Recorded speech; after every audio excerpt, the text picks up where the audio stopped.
Morning and welcome back to the channel. Steve here from Home Renovation Experts. I'm here with Andy, who's just over there. Look, there he is. He's looking busy. He's doing things. See? Smiling. He likes to smile. He does. So what I'm getting on with today is I'm going to put in now this last little piece of composite across the top. And he's cracking on. He's getting all the sockets and bits and pieces on inside, which is fantastic. He's then going to get the 10mm armoured up into the garden room along with the Ethernet, the Cat 6, which we've run. A few questions about it yesterday, so you can see it's actually wrapped up in this. So that stops sun getting on it and damaging it. Once he's done that, I'll then refit, because I had to take off the board I put on yesterday. There you go, so it's just down there, so I'll refit that once he's put his cables through and in. And what I should do in a minute is I'll run you through how I work this one out. So this is my template for it, so I know the height for everything, and then how I'm going to cut the 5 meter length down one fell swoop basically, and a setup exactly for that. So that is my plan. I've also got some gravel down here so I can put my weed membrane down the side, and then get the shingle down as well. I mean, I've got my the metal boards to put in, but I'll just pull the sort of shingle away, put my boards on and just kick it back over to it again. So that's another little job done and dusted. So that's my plan. So I'm gonna go get set up and then I shall crack on and show you how to do this. Right, so I'm all set up, ready to rock and roll in this bit. So all I need to do is figure out, Andy's down there, look, this is how Sparky works. He works in all the mud, all the quality bits. And he doesn't complain about it. Do you, Andy? Not once. Not once has he ever complained about anything. He is a legend. Take this, measure between there and the top. You want to bring it down a bit to give yourself a bit of space to actually get it in. So I'm sort of going for 90, so 9 centimeters. I then take that over here. And what I did then was, when you measure that off your in front of your cladding, you do not measure from here 90 up to there, okay? Because actually you're measuring from the inside of that little notch there, because that's where basically the top of the last piece is. So you want 90 from there to there. So once you've done this, I then just chop this on the chop saw just to give you that as like a nice little template. Take it over to your 5 meter length, and all I did then was dropped it on, level it on the bottom, mark the top every like 500 mil or something. Then I just drop my Festool blade on it like this, and that's ready to go. You can see I've got it on wood, so when I cut through and clear it, I'm not just going to start munching up the lawn. I've put another piece this side just to help bridge that, to keep it nice and sturdy as I do the cut. But basically, it's ready to rock and roll. One of the questions I got yesterday was, how does the Festool rail not need clamping on? And underneath it, it's got like 2 rubber strips that run the whole length of it. So when it's put onto a surface, it really does grip. It won't slide left or right. So that's what these new sort of bits and pieces are about. It just kind of stays there and makes life a lot bloody easier. No clamping and fuffing and farting around. So what I'll do is, I'll stick you in here for a second, and then bring you over this way, and hopefully you can see how easy this cut is going to be.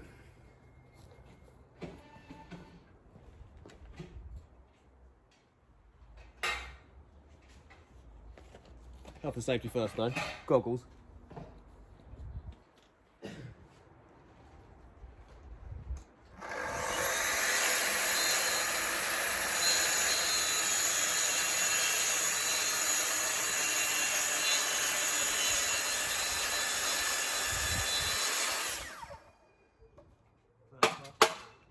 And I'll just feed it down this way. Drag this up.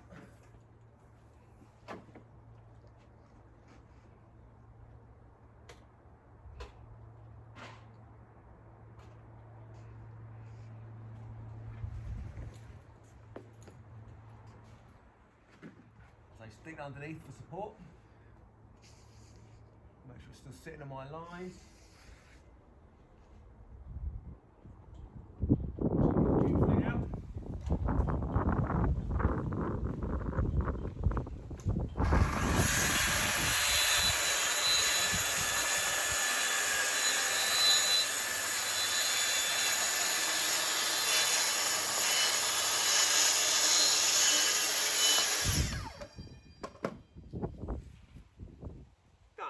as that.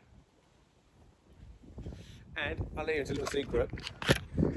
That was actually the metal cut blade on it, because I still had that on from yesterday, but obviously you just cut it through plastic, so it doesn't matter. But a wood bit would do that as well. We just say we're changing the blade, because obviously hopefully the steel stuff has turned up today and it's all ready to still rock and roll. So there you go. There is that now trimmed to the exact measurement that it needs to be. Beautiful straight cut edge, absolute quality. And now I've just got to trim a tiny bit off the length, and that'll just go straight up, flop in, click, up, and it just panel pinned into place. Simples. And there you go. It's now up and in. A little top tip as well, don't worry about the noise, it's just handy. I didn't actually fix these ones, so they were still nice and loose, because actually it got a bit tight trying to get it in that section, so all I did was pulled these ones off as well, which then gave me a better angle to get it in and on. And now I'll go along with my quality top pins, put some fixings in the very tops, and that is it. It's fixed and done, and I think you'll agree, looks bloody lovely. Oh yes. You happy? Very happy. Happy. Considering I'd done it. He did help actually. I'm going to give him full credit for that. He definitely helped. Two men trying to do that is a bit wibbly wobbly. Made it a lot easier. Even with him helping, it was still helpful. So you know, not too bad. What are you up to now? Making holes and stuff. He's making holes. Seems we're on it. Let's have a quick look. Let's see what he's doing. There you go.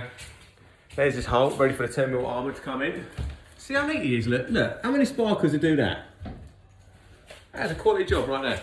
That's why I charge the big bucks. That is why I charge the big bucks. If anyone wants a Sparky in the Berkshire area, give us a shout. I'll pass his number on to you, because he is bloody brilliant. Hello and welcome back. For you it's been seconds, for me it's been about an hour and a half. But I thought I'd do a very quick run through on how to fit your guttering, okay? So, first things first, I needed to know which side the gutter was going to run, so the downpipe, because the client's going to want a water butt, so just deciding which side they're going to kind of want it to get easier access. It's going down this side. That's important because you need to know which way you want the water to run. Sounds basic, but this is why. So what I do to start with, after doing like a mini of these, is come to the far end, get the bit of gut you're going to use, full length, so this is 3 meters, whack on your end, your first bracket, put it as high up as you physically can, get it up there, put your 2 screws in, okay? Then position your gutter, say I want it to overhang sort of there-ish, nice, come down the other end, and then figure out where the joint's going to go. So it's going to be there, so you can see that's kind of right through the centre, which is perfect. Then the easiest thing to do, so I screw this basically just halfway through now, because I know I've still got plenty of scope, so that goes about halfway through. I know I've got a nice good run on that. And then, as you can see, attach a little baby bit of string line to both ends, so that I now know when I grab this bracket and I put it underneath there like so, I'll just get it till it touches just there, and then I'll screw it in there. And now I know that this gutter will be in contact with every single one of my brackets. What I also did was took the distance between that bracket and this bracket, the jointing bracket, and basically this one worked out basically a metre between, just under. So I just put a little mark where I needed to on top of there. And now what I'll do is, that means that these are all going to be equally spaced now, so they're about 93 centimetres. So that is what I'm going to do. So like I say, just hold it under there, get it up to it, zip it in, jobs are good. Do the same down that end at 93 centimetres, and I can drop this bit of skirting in. As simple as that. I think guttering is one of those things that people go, oh, I'm not too sure what to do there. As long as it's got a run, you're spot on. And not just a little run, give it some welly. I mean, it's pretty the same as like the roof is at 25mm per metre. So this will easily do that, so yeah. But then obviously once I get to the other end, I'll show you what I do for the downpipe. So brace yourselves and hold on. Right, so now you can see, I've now done the joint, which is over there somewhere, which you can now see. So again, this one here, this joint, the actual downpipe is just a bit lower than the middle one over there. So I know I've definitely got a run coming down here, which is perfect. And then once I'd cut that and stuff, I then just put this one, this bracket here, a bit higher than this one. So that obviously rainwater in here will get caught, flush straight down there, done. And the same from the other end. We know it's on a string line, it's gonna run beautifully, the water will come straight down, boom, straight to that hole. And what I'll do is I'll put a downpipe on that hole. Once I've got the sheeting on the back, I can then get that fit. But basically that's the top gutter done and dusted. So water will come through here, beautiful. So next time it rains, I'll give it a quick nose, just make sure it's doing what it should do, but I know it will be. So that's it. I'm going back down again now, because that is my want. And the next little things, just all those little bits and pieces at the minute. So Andy has done a spectacular job. So you can see there go all the feeds going in. That's the 10mm armoured going in there. So protection was terminated there, goes in, lovely stuff. So it's going to be your lights, it's going to be your ring mains, and it's going to be your heater. There's the Cat 6, two of them, one for spare and one for use. So if anything happens to the first one, it's already done. Although to be fair, anything happens, you can always drag one through this tubing now, because you just tie off at the other end and drag it all the way in. So there's going to be an exterior socket here, which is these two cables here. So what I've done is I've already made my hole using metal drill bits. So I've done a pilot and I went in with a bigger one. So that's like, what was that, 18mm I think it did. But the reason I've put the hole there is working out for Andy. So I've taken a measurement from back inside there, which is where this stuff sits, to about here, or sort of 48-ish. But then what I wanted to make sure I was doing was that the socket was going to land in the middle of the recess part. It wasn't going to land on, say, the peak of here, because that'd be an arse trying to mount it. So it's going to come through center there. So I took that measurement from there to the end. So now I know it's going to be here. So I've put the hole round about just here. But that now means that he's got fixing. So when he puts his socket on, he can go straight through the batten to actually hold the switch in place, which means it won't be loose, it won't be wibbly wobbly, because nobody wants a wibbly wobbly one, do they? Try saying that 10 times fast. So that's why I've just put the hole in there. So what I can do now is I can actually get that one up and actually fix it, and it's done and dusted, because all the electrics and the feeds are done. I can then pull these through for the exterior socket. Jobs are good, and so that one be permanently up. The one on the other side is now permanently fixed. So once the other ones turn up, I can then just fly around and get them all done. Oh yes, very exciting. Right, done and dusted for the day. So, like you just know, gutter on, side panel metal fit, trim at the bottom done, trim at the top done. Really impressed, really liking this. And like I say, it's been in, so there you go. There's a fuse board now being fit. Double socket which is going there, so that will power the router and the Philips Home Hub, the connector thing. Ethernet cable there which will connect for the TV, which then runs around to there, where you can see. And obviously the other cables coming through will then be the one that goes into the router itself, and the other one will be the one that goes into the Philips Home Hub thing. So sockets are all in now. Those sockets are up. Ethan's there ready for the telly. All wired by him. He's a bloody genius. There are so many colours and different little bits and pieces. I couldn't tell what the heck was what.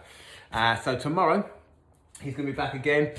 Lights cut, fit, fuse board wired up, sockets all wired up, lights in a canopy, hopefully cut, outside lights on. So literally from a Sparky point of view, he'll just have to come back to basically do the main connection to the fuse board. So that's really, really cool. And from my end of it, hopefully that stuff turns up either this afternoon once I'm gone, or it'll be here tomorrow early enough, and I can start cracking on and getting the exterior profile sheeting on, which would be bloody lovely. I look forward to doing this. So whatever you're up to, have a good one. Don't forget to like, subscribe, hit the bell icon, all those bits and pieces, share it with your mates. It's always worth a giggle, isn't it? You might learn a little something. Any questions, comments, ping them down below. Apart from that, I'll catch you all tomorrow.